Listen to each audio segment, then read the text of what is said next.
Inilah penjelasan kenapa seseorang bisa mengalami suatu kesedihan, bahkan hingga berlarut-larut ketika dia memperoleh suatu realitas.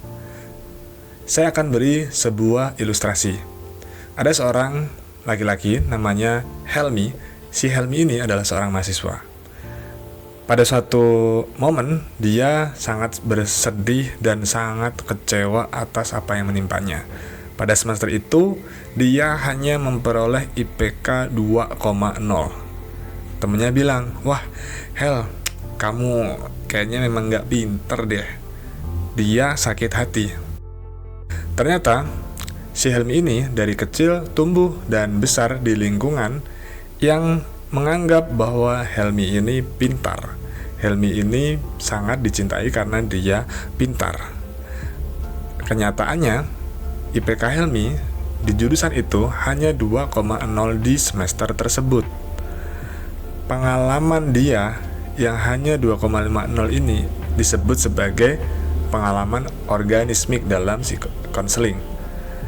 Nah, Helmi yang percaya dan ditumbuhkan dari kecil di lingkungan yang menganggap dirinya itu pintar dan dia dihargai dan diterima, itu dalam konseling disebut sebagai self-structure atau struktur diri.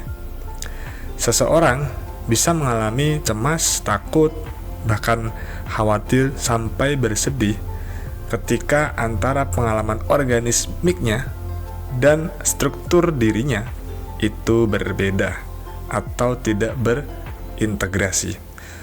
Contoh lain mungkin ketika seseorang menjalin hubungan pacaran. Misalnya kamu pacaran, udah lama nih, 4 tahun berjalan. Suatu ketika si pacar kamu ini selingkuh. Kamu sakit hati luar biasa. Kenapa? Karena struktur diri kamu yang terbentuk selama 4 tahun menganggap bahwa hubungan kamu dan pasanganmu ini baik-baik aja, dan kamu yakin percaya bahwa pasanganmu adalah orang yang baik dan bisa dipercaya. Tapi kenyataannya pacar kamu berkhianat, sehingga dia menyerang struktur diri. Jadi apa sih sebenarnya struktur diri?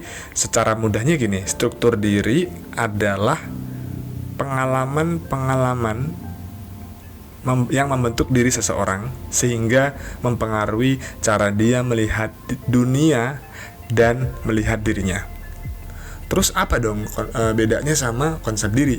Nah, bedanya kalau konsep diri itu berkaitan bagaimana seseorang memandang dirinya, bagaimana seseorang meyakini dirinya sendiri, apa yang dipercaya seseorang atas dirinya. Sementara struktur diri itu mencakup konsep diri dan cara ia melihat dunia. Sampai sini paham? Kalau teman-teman paham, saya akan lanjutkan. Ini kaitannya penting banget terhadap bagaimana seseorang bisa berubah atau bisa terbebas dari rasa cemas, kesedihan, dan sebagainya. Emang bisa? Pada prinsipnya bisa. Hanya saja nggak semua orang mampu untuk melakukannya.